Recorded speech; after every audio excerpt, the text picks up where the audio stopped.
How we doing, ladies and gentlemen? Week 11, Dave and a Dan.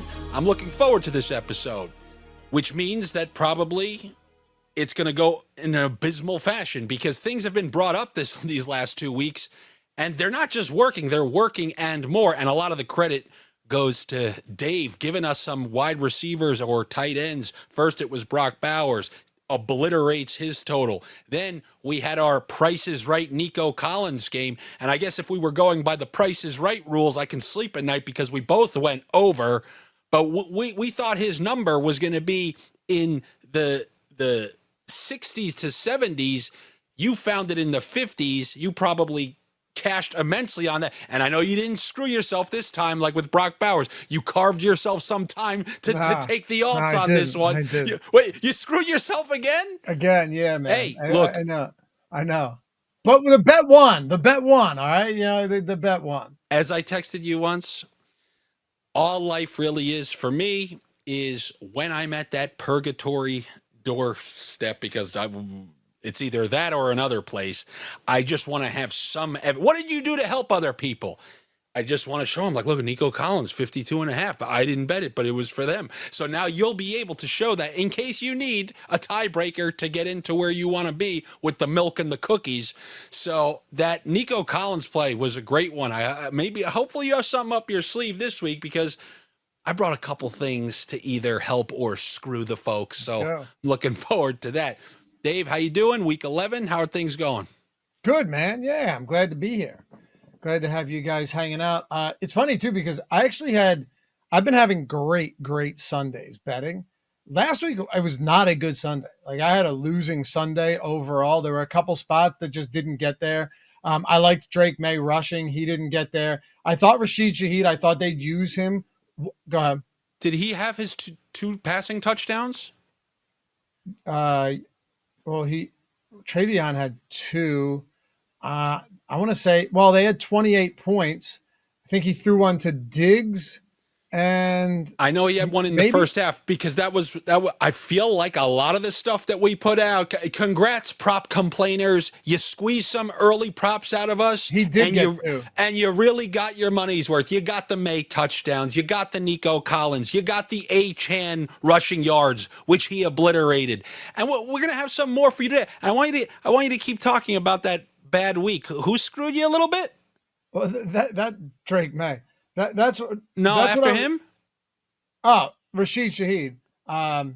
It's tough to hit your overs when the quarterback drops back a mere 13 times. Well, that's what I was going to say, Andy. Well, 2 things I was going to say. One, fortunately, if you'd just taken it from this video, you would have had a nice week. It's just one of those bad weeks. But the Rasheed Shaheed spot, I was like, all right, I don't anticipate him being used a lot in this game. He doesn't need to. So I actually took over longest reception. And my thinking on that was, all right, well, you've got a team going up against Arizona that's down their number 1 corner and multiple guys in the secondary. This is a good spot. I think, with his straight line speed, they don't need him to know a whole lot. I didn't know Andy Dalton was going to throw 12 times, and that's not making excuses. Darnold, right? What did I say, Dalton? Yes, Sam Darnold. I didn't think Sam Darnold was going to throw 12 times in that game. And what's funny is you look at those pass attempts. It's like Cooper Kupp had a monster, JSN in the first quarter. But then after that, they literally needed to do nothing. Kenneth Walker and Zach Charbonnet both had 14 carries on the day. Have you ever been in a situation where you kind of thought like that and you know what? I like this spot. You took it. It didn't work out because in this instance, they just didn't need to throw the ball anymore, only to just kind of retire that thought, go on to different things the next week, and then you see that thought materialize the following week. So if I were to tell you, before we even talked about this, before we even mentioned anything about, like literally you stumbled on to talking about Rasheed Shaheed without me even knowing. And then what do you know? That one of the alt plays that I brought to the table to ask you what you thought about what a way was going to be Rasheed Shaheed. This was going to be brought. I was going to dust this off talking about later. Hey, maybe come on, guys. Maybe we try to hit an all. Andy brings an all to the table. Now, what I was going to say to you, because I didn't know you had that bet. I didn't know you had all that information already. So now that you know, he only threw the ball a few times because it was an absolute beating. You're likely not going to find yourself in that type of game script on the road at LA, a team who seems hell-bent on throwing for 4 touchdowns themselves a week. And this is a game where you may have to keep throwing.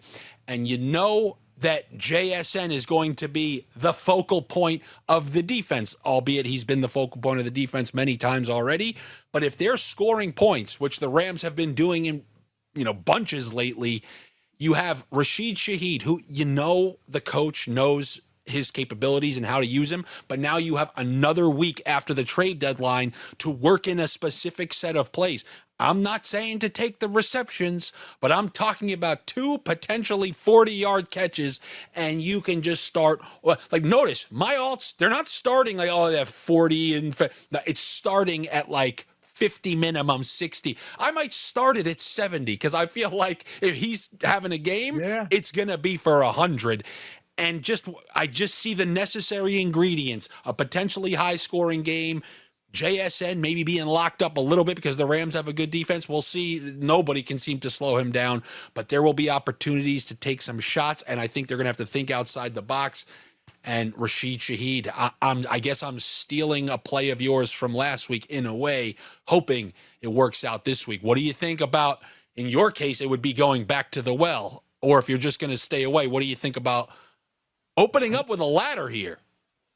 It makes sense, man. And one of the other reasons that I found Rasheed Shaheed to be so interesting last week, and this will tie into your play here, is Sam Darnold on deep balls has been better than any quarterback in the league this year. So if you take anyone who's attempted at least 10 deep balls, he is number 1 in completion percentage, number 1 in completion percent, number 1 in yards. And mind you, if you look at his deep attempts, he's 18th in deep attempts, and he's number 1 in yards on deep balls, number 2 in completions, and number 1 in completion percentage. He's completed 72.4% of deep attempts, so 20 plus yards down. It's insane, dude. 25 yards per attempt, 5 touchdowns, 0 interceptions, 31-yard ADOT. Like, you couldn't right now, just with the way he's playing, you couldn't ask for a better guy to throw him deep balls if you're Rasheed Shaheed, and Torrey Horton may not play again if he's out once again, because they've targeted him downfield a lot. Then, because Cooper Kupp had that big catch and run, and they'll target him once in a while, but he's not like your prototypical deep threat. Yeah, they got Shaheed for this reason. Exactly. Yep, they got Shaheed for this exact reason. I love it. Now, do I think it's a legitimate boom or bust spot? Yeah, I think we could all agree on that. But if you just structure it with like a full unit allocated across all of them, then it's the same thing as losing any standard bet. So I'm all about it, man. Yeah, and you know what? I'm glad you brought it up, because I don't want to be hesitant to go back to the well. I think the thought process there was sound, just knowing how good Sam Darnold's been on deep balls. And sure, like I could critique myself for being like, well, it was Rasheed Shaheed's first game, but I guess we'll never know because Darnold really didn't throw anything. He can have 0 yards through 3 quarters, and you can still rather easily cash all of these with 2 catches by the end of the game. But usually, if somebody kind of takes off, it comes at somebody else's, it comes at their expense. Not that it's necessarily going to come at JSN's expense, but I'm just the kind of guy, you can't show me 101 receiving yards for somebody. You just can't. That's a big number, man. I'm willing to lose. Like, fine. Okay. JSN had another incredible game. He's going for his 2,000 yards. He's not playing a rickety defense. He's playing a good defense. And he can have 98 yards and a touchdown. An unbelievable day for your fantasy team. 8 catches. Because Shaheed's clearing out all that way down the field. And he still doesn't cover 101 yards receiving. So, like, I'm not trying to say, like, this is you have to take this, it's a genius play. It's just too high. It's too high. 101 receiving yards. Prime Justin Jefferson, I feel like he was even set in the low 90s, like 92 and a half. So when it comes to, I don't know, just an absurdly high total that I'm willing to take an under on, just playing the odds that's just too high, I'll go with the under 101 and a half receiving yards for Jackson Smith-Njigba. How do you like that, prop lovers? Prop complete. You want some? You got an alt and you got an under right at the hop. I was pulling this up as you were talking, right? Just to get an idea of what we're looking at here. And it's funny because a lot of times the books don't really bake a ton of correlation into taking an over on one guy and an under on the other guy from the same team, which is certainly interesting. And would you consider parlaying JSN unders with Rasheed overs? I'll tell you how I'll do it. On FanDuel, you can do this. I concoct the weirdest plays known to man because it's only available on FanDuel. They have a feature called Your Way, where you literally walk into a pizzeria and you say, all right, take off the pepperonis. I want 2 more catches on him.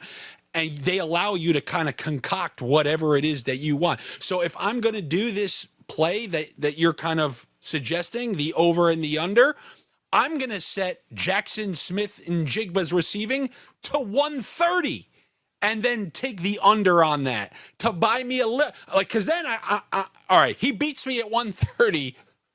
I'm going to go home with my, head between my legs. So I'll go under 130 on Jackson Smith-Njigba, and then I will do the 70-plus receiving yards for Rasheed Shaheed. And I'll put us, you want to go higher? I'm not scared. No, I mean, I think if you went higher on Rasheed Shaheed, you could avoid doing the Your Way, and because they're not going to give you the best odds. I'm just thinking, like, would it make more sense to go higher on Rasheed and stick with the under on JSN? Because if Rasheed has like 90, I'm a coward. But you're not being a coward because you're still taking 100, or you're still taking 70 on Rasheed Shaheed. Like, that's a big number. I'm just thinking, like, if you did something, think the Wolves care about that? You're declining the highest possible parlay price, you coward. They're throwing spears at me for doing something like that. So no, let's do it. Let's go. All right. So what give me a number that we're going with on Shaheed. What can we say is not, like, if we ask for 100 on Shaheed, that's being greedy. So dude, what is it? If you did take over 100, he did it. I said that as he had 100 in there. I promise. When I'm looking down, I'm listening to you. I'm just, we're trying to go with the flow here. If you went with 100 on Rasheed Shaheed and under 100 on JSN, you get that to plus 2,400. I mean, there's somewhat of an argument to be made that, like, if Rasheed goes for 100, it's unlikely that you're getting a hundo from JSN, right? So it's insane. Right. It's insane and not that you can't. It is possible. And if you do, you better have played them in DFS. Yeah, damn right, dude. You better have that Darnold double stack. Yeah. Yeah. You think of it like that. All right, you go from 15-1 to 24-1 by plugging in the under 100 on JSN. In all likelihood, right? Like, the most reasonable path for Rasheed Shaheed to get there is for JSN not to get there. And if that is the case, you take it from, $100 bet goes from winning 1,500 to 2,400. Like, I honestly, 100, I'm not going to lie, Andy, 100 seems a little bit high.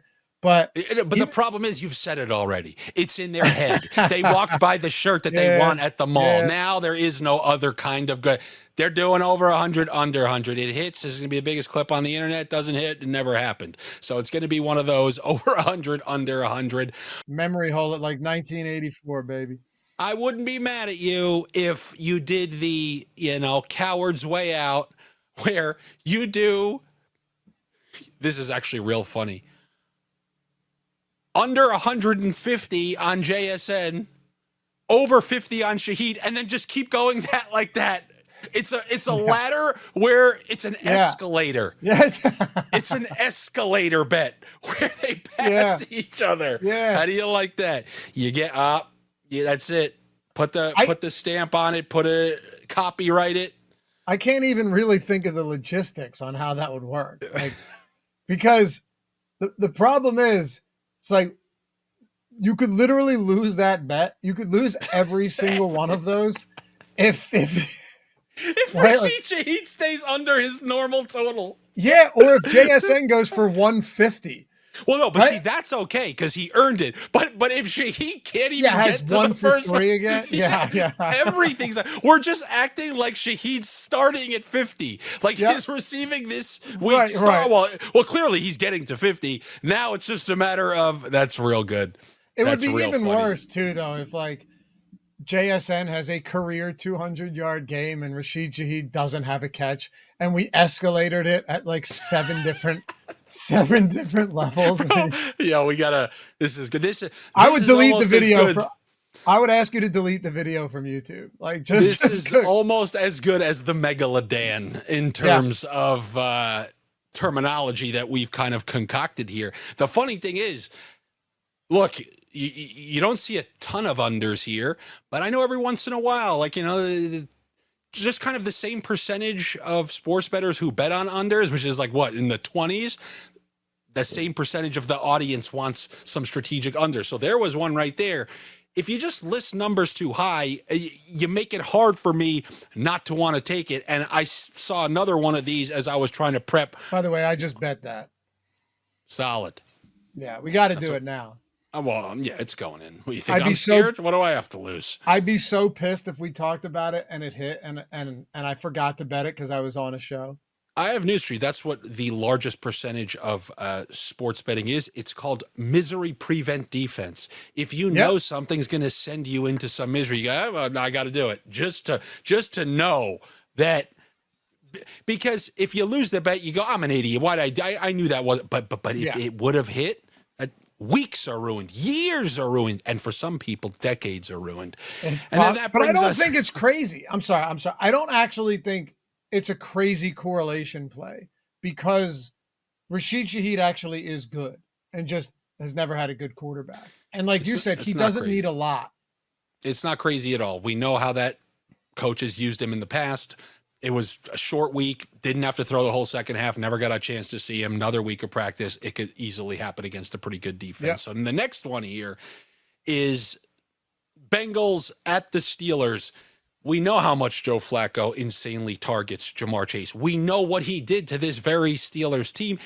Just seeing catches you need 9 to go over. Crazy. When someone has a 10-catch game, people start, sounding alarms. The purge is going on outside. And now you start the bidding at 8.5. Don't make me open the your way again because I'll go under 14 catches with the T. Higgins over. I'll go escalators all Sunday. I'll go to T. Higgins up with these Ja'Marr Chase receptions down. It's escalator week 11 here on Dave and a Dan, but as far as 8.5, what do you think here? Just for in terms of, wow, that's a high number. It makes sense to want to take the under. I mean, look, there's two sides of this coin. The one side is that Ja'Marr Chase is having games with 20 targets. All right. You can't ignore that. Like it's insane. We saw what Mike Tomlin did against Daniel Jones. It was very interesting. You have one of the most prolific pass rushers in the league in Pittsburgh. And he absolutely dominated Daniel Jones, right? Like they dominated that game. But then last week, it's like, Joe Alt's done for the season and they didn't have, now granted, Kamani Vital ran the ball 25 times, played 93% of snaps. Keep that in mind if you're betting props this week. He played almost every single snap. Jared Patterson was irrelevant. But yeah, 8.5 is a really big number. The only thing I come in at is does Joe, like, they're 5.5 point dogs. Do they fall behind? And do you just see the constant unending, peppering, but at the same time, that's a tough number to get to. You need 9 real quick. You need 9 receptions here. And I know he did that in 3 straight games, but they scored 42 points against Cincinnati or Chicago before their bye, and he had 6 receptions. And I do think this is a better defense just in the sense that they can get after the quarterback. The Steelers have an aging, underwhelming secondary right now. And if Joe Flacco has time, he's going to get the ball to Jamar Chase. But also, here's where I like where you're at here. He had 16 receptions in the last game they faced Pittsburgh, and that was only 3 or 4 weeks ago.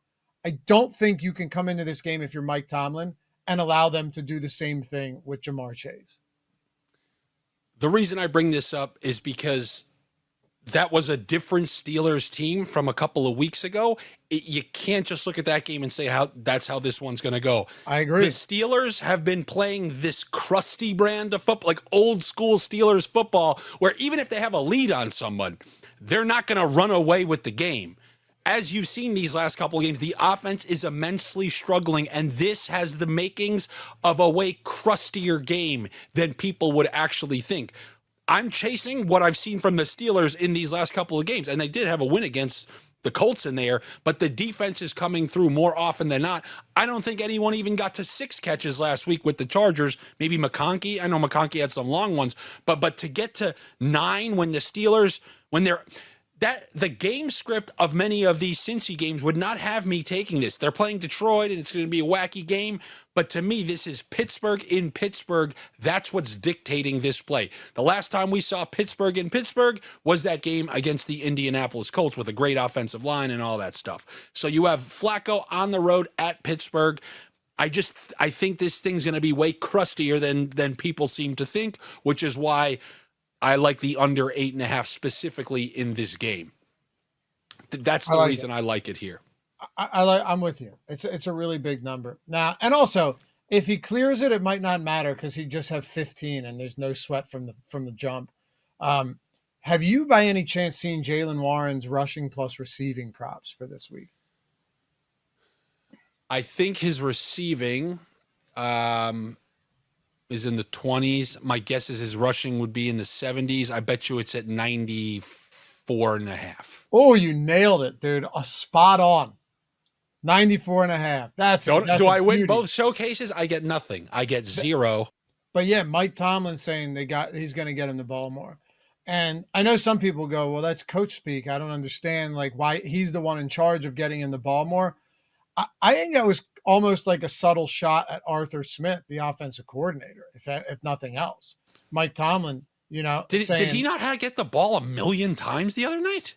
Not really, no. I mean, he had 14 carries in a game that was competitive, and Aaron Rodgers was playing terrible football, and he had 2 targets to Kenneth Gainwell's 3 targets. And the interesting thing about that game is, first of all, Jaylen Warren's a very good pass-catching running back. Kenny Gainwell did not see a single rushing attempt in that game. You have to talk about this guy way too much. I feel like for years, how is this guy always coming up? This guy's going to haunt you for decades. It's just Kenneth Gainwell. I mean, you're going to see him go back to Kenneth, back to Kenny. He's going to be on the Colts next year, taking away fucking carries from Jonathan Taylor. This guy's going to be haunting you. It sucks, but I mean, there's a part of me that goes 94.5 is such a big number. There's another part going, Warren could have 180 this week. You know what I mean? I haven't bet this yet. It's just, I'm trying to think if there's an interesting way to get exposure to Jaylen Warren. We don't have rushing attempt props yet, but there's got to be an interesting way to get exposure here because I actually believe Mike Tomlin when he says that they need to get him the ball more. And the reason for that, you may think that the Steelers are, comfortable in the AFC North, but they're really not, man. The Baltimore Ravens they're 1 game up now of the Baltimore Ravens. Well, the Ravens are the overwhelming favorites to win the division. Exactly. And even when the Ravens were 1-4, they were still favored to win the division. So you have no time to like recalibrate and kind of coast. You have to make decisions now. And the Steelers absolutely cannot lose this game. You can't lose this game. The Ravens have the Browns this week. And while I don't hate the Browns to cover because at home their defense is just spectacular, they shouldn't win that game. You have to go in and your game plan has to be sound. So where are you at on a guy like J.Warren, knowing that like he's going to end up being the engine that makes this offense go for the rest of the season? What I take from a saying like that from the coach, to me, if you look at the stat sheet and you see 14 rushing attempts last week, I don't think you're that upset. I think you say, all right, we got him 14 carries. That seems pretty good. To me, that's a direct shot at the why is this guy not getting the types of plays that I've seen him get the last couple of years, which have gone for 20, 30, 40 yards. So if we are going to take something, it would be either in the rushing and receiving. I mean, it's unfortunate, but yeah, you got to get up there to 110, 120, 130 with the alts, or the receiving. And I just will not take running backs for anything over like 30 with the, like asking a running back to get to wide receiver numbers just doesn't sound good. So that really leaves us with the rushing and receiving. If in my mind, they're going to force feed him some more, receptions, get him the ball in space more. We've seen him with a couple of 50-yard receptions this year, where he's taken a little dump off a long way. So if he's going to get a little uptick in receiving work, then yeah, let's eat the, hey, look, we've been poo-pooing some high totals so far, 8.5 catches, 101 receiving yards. Then I guess we can show that we're not scared to go over on one as well. So why don't we go over 94.5 rushing and receiving? Let's do it. Yeah, probably not a spot that I look to ladder this week, but I do think the work and the volume could be there, especially given, Andy, that the struggles of Aaron Rodgers lately. If you're smart and you're a favorite in this game, and you know that Jamar Chase is on the other side and T. Higgins and Flacco's playing great football right now, I mean, why wouldn't you try and control the clock? That's exactly what they did against Indianapolis, right? It's exactly what they did, and it worked to perfection. So, you would think that's the type of game they want to do it.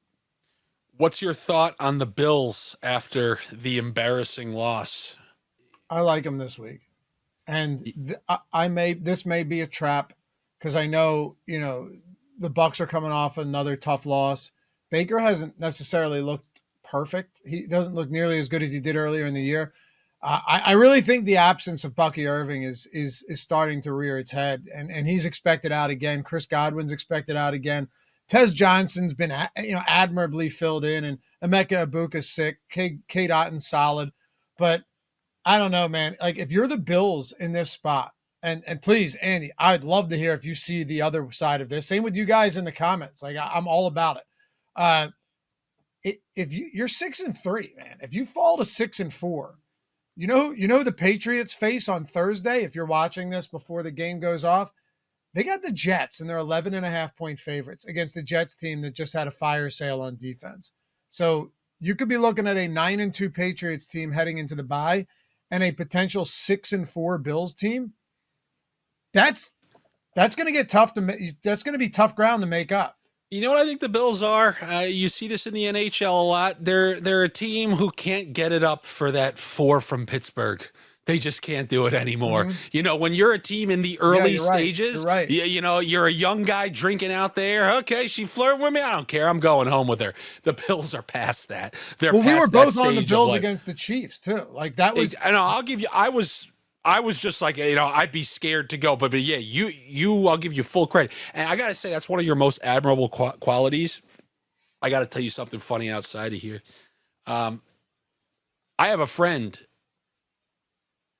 this week. This is crazy to say. This is better than booking a small movie. I obviously still have, my actor friends and whatnot. Sure.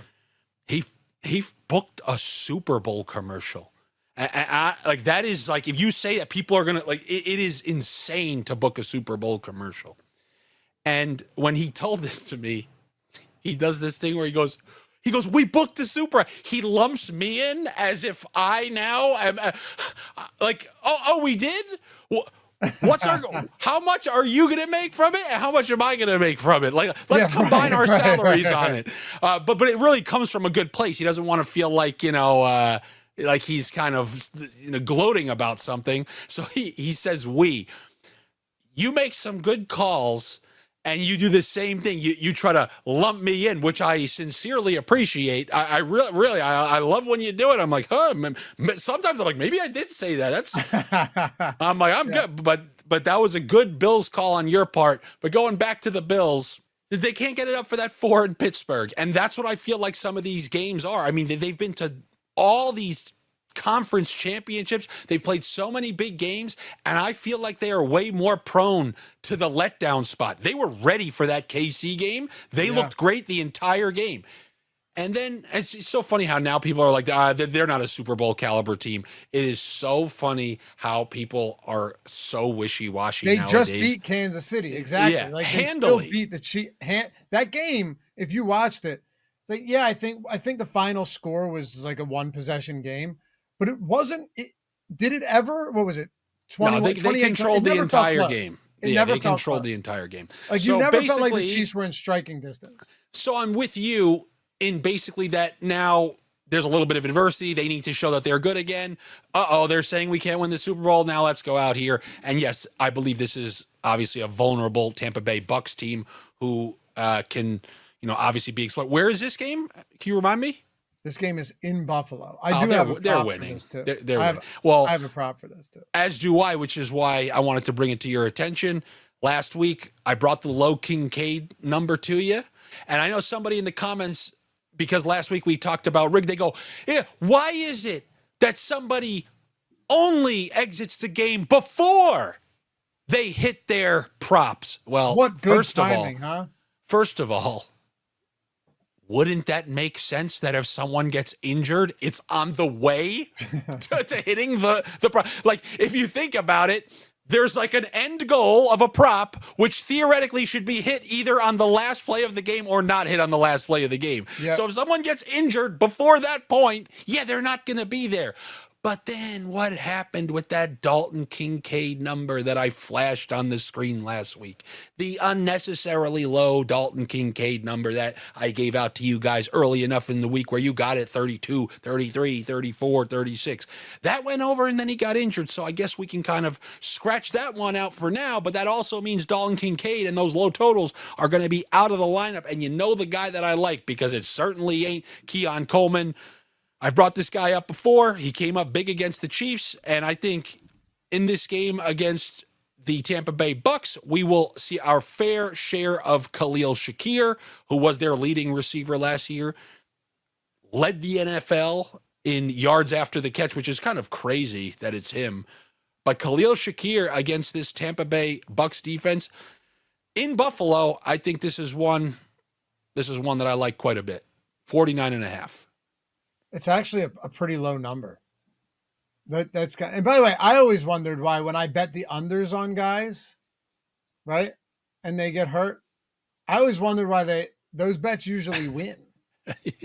That would be funny. Like, why is it that people check themselves out only after they bust my unders? That's actually a funny reverse way to look at it. Yeah. That would be crazy though if you went back and looked and guys get hurt, you somehow lose most of your unders. But no, I like Shakir here. You haven't really seen any remarkable games from him though. But the good thing about this is you're in a spot where typically the Bucks will. I still expect the Bucks to move I still have enough respect for Baker Mayfield to where this game could stay competitive enough. I wanted to ask you though, what do you think about the Josh Allen rushing yards in this week? It feels like there are games where Josh Allen is forced to take things into his own hands. Now, he wasn't able to do so against Kansas City from a rushing perspective. He didn't really need to. Maybe he doesn't need to here, but it just feels like this is that type of game. Tampa Bay, you can't really run up the middle against them. They're a very tough team. You saw Travion Henderson, 2 of those outside runs were big. Josh Allen, if you flush him out of the pocket, he can go, and he's a hard dude to take down. So I think it actually makes a lot of sense that you could see a decent rushing performance from Josh Allen. Now, this didn't work for me last week with Drake May at all. So maybe it'd be unwise to go back to the well. But Allen has that rushing upside where he's sitting at 30.5 right now in what I look to be a true must-win game. I really do. I mean, if you're talking about a 9-2 team and then a 6-4 team, it isn't to say they won't make the playoffs, but your shot at winning the division, a division that you were supposed to run away with before the season started. Yeah, I could see Josh Allen, getting frisky here. There's a second one in there, and this is because of the Tampa Bay Bucks run defense on the inside, and also because they won't have Dalton Kincaid for some short and intermediate stuff. James Cook got no receiving looks for many weeks, but then that ended last week. He had 3 or 4 catches, and I think when you're dealing with a potential defense like this, I'm willing to go back to it again simply because I know Josh Allen does not trust Keon Coleman, and then there's going to be no Dalton Kincaid. I feel like that's just going to add to 1, maybe 2 more design screens for Cook, who is good in space, and maybe they're going to want to get him a little more, outside against this Tampa Bay Bucks, solid interior defense. Just a thought I had. I think there's multiple ways to play this game, really. I do. I don't know if I love anything from Tampa quite yet, but actually, is there a rushing prop for Sean Tucker yet? There's not.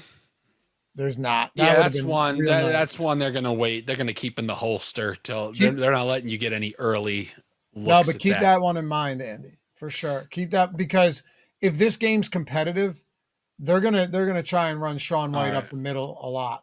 Rashad White is not, or Sean Tucker. Sorry, they're gonna try and run. Set my reminders 4 times a day. Check Tucker's rushing prop. It's going to supersede all events in my life to make sure I know when that one drops. I wanted to talk to you about your squad. I feel like that's a good way to end because they're in a premier type of matchup. I feel like we've went from this defense. It's a seamless transition. You're seeing guys step up. Zadarius, I think he retired at some point throughout the year. And now Jair Alexander just basically retired too. And then it was, this reeks of the Eagles from a few years ago, a full implosion. Then they come out of the bye. They get a win against a team who is perceived to be one of their biggest threats. Where are you currently at on these Eagles? Are you in the line of thinking where, it's pretty much Super Bowl or bust, or I'm waiting for some of these wheels to fall off a little bit? Well, I think those two are hand in hand. Are you in, do you think the Willy Wonka egg scale is closer to good Super Bowl team or bad? This is going to get ugly real quick. It's closer to good. I'll happily take the L on that too. Because earlier in the year, I thought this team looks broken. They did resemble the 2023 Eagles, who were a paper tiger, and you saw it towards the latter stages of the year, and then they got smoked by Tampa in the first round of the playoffs. I do think there are still some real legitimate problems with the play calling, though. That's the thing for me. I think there are real problems with the play calling. And, when we talked about Sam Darnold being a great deep ball thrower, so is Jalen Hurts. Jalen Hurts is a really good deep ball thrower. You need to be taking more shots to A.J. Brown and to Devonta Smith. Totally unacceptable that A.J. Brown has 3 targets in the game and one of them's on 4th and 6, with 30 seconds left or whatever that was. You can't do that. The defense, though, the addition of Jalen Phillips, I think, is already paying dividends. He already played in 2023 with Fangio when he was the DC in Miami, and that he's good. You need to get to the quarterback. You saw Jordan Love under constant duress all night on Monday. If you guys watched that game, so there's that. But no, I think they're good. I do worry about this offense right now, though. I think there are some concerns with the play calling, and if you don't square that up quickly, you can't go in and face a team like Buffalo in Buffalo or this current iteration of Kansas City and walk out of there with a win. What about this weekend? Because to me, to me, the Eagles are only trying to do what they should offensively when forced to and when pushed by a team. And if the game is within a few points, let's just keep doing some, slowly move who cares? Let's pump it. Let's just play a 12-6 game. Are the Lions going to be able to push them? Are the Lions going to be able to drive right down that field and score on them this weekend? Do I think the Lions are just going to be able to score at will? No. I still think this is a good defense. Quinyon Mitchell's very good. Cooper DeJean.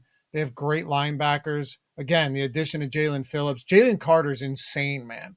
just batting those balls down at the line. He may not show up in the counting stats and the sacks department and stuff, but like the impact that he has on the game can't be overstated. It's a very good defense. It is. But again, it's a perfect example. I'm glad you mentioned it. Like I'm talking about the Bills and the Chiefs. Why not the Lions? Yeah, you got to go in and face a Lions team that is going to force you to move the football. That's actually right. Isn't that the interesting part about this game? I don't think this is one where you can sit back and pump the brakes. Like the Eagles offense is going to have to do stuff. They're going to have they have to. Now, or Jared Goff outside of the dome, maybe he just doesn't look great, but it's still a very good offense. I love that 54.5 on AJ Brown. I laddered him in week 3 of the season because the squeaky wheel narrative in a spot like this, Andy, I could not agree more with you. And as a matter of fact, this is actually a good ladder spot if you wanted to take him up to 100. 54.5 is a low number. That's what I was going to say. We're going to start you with a little ladder, and we're going to end you with a ladder, and hopefully not. Actually, I don't care if I completely screw you on one, because if one works out, it's going to clear all the problems. And I almost hope it's AJ Brown, because I want to end the week on a high. We've talked about that before. You can lose a whole bunch of you've had huge Thursdays and then something doesn't go well over the weekend. It's like, oh, you suck. All right, let's end the movie, even if everything else is no good, with a solid ladder, because then that gets everyone excited for the following week. So I'm going to end here with a little AJ Brown ladder. Hey, you're a regular guy. You're a pizzeria better. It's just one straight bet and nothing else. Then I do like this over 54.5 for AJ Brown. My guess is by game time that will, creep its way up to 60, because many people will be saying the same type of things. But yeah, let's hope. Well, you might not want that, but I will hope that the Lions can put some points on the board and kind of force the Eagles' hand here. And I guess that's what we got for week 11. A lot of props, no complaints, lots of props. Anything else you want to put out there before we head out for the weekend? I'm gonna throw that bet up on tails. I'm gonna get that up on tails immediately. That's a good one. Because thinking through the process, they probably have to throw the football a little bit here. It's gonna be Now, I'm sorry, I know we got to go, but the only thing that gives me pause here is that Lane Johnson, he's not on the injury report, which is wild to me. I got to see if he practiced. He left the game though, right? I know. Let me make sure. They may just not have updated it yet. If Lane Johnson and Cam Jurgens are out, God, that would be really bad. And that's why I'm hesitant right now on taking over. Wouldn't that be good? Wouldn't that be good? Because then I don't have to worry about them just trying to eke out 4-yard runs the whole game. But they can't pass protect without Lane, man. It's so bad. I'll take my chances. I'll take my chances that they're giving up points because they have to punt early, and that Hurts will buy some time and chunk out. I will take no offensive linemen, so I don't have to watch whatever the hell I just did over the weekend against the Green Bay Packers. And just throw out quickly, because you mentioned it to me, you just happened to stumble on it. How do you feel about that Aaron Jones rushing that you saw? Yeah, I mean, I just think this could be the type of spot where J.J. McCarthy and the whole offense clicks. The Chicago defense is bad. Chicago has won 4 of their 6 games this year in the final minute or on walk-off field goals, right? You had last week 2 quick touchdowns at the end of the game against the Giants. And this isn't like a disparaging comment. You have to win games. You find ways to win them. But eventually you see the other shoe drop in situations like that. They gave up 42 to Cincinnati and won on that crazy Colston Loveland touchdown with under a minute to go. Against the Washington Commanders, a game-winning field goal as time expired. Same thing against Las Vegas, right, when they played the Raiders. Those are no juggernaut football teams. And it just feels like, this could be the type of get-right spot for Minnesota after losing last week to the Baltimore Ravens. I already posted that one up on Tails as well. By the way, Andy's kind enough to post a link, or just download the Tails app. That's what you should do.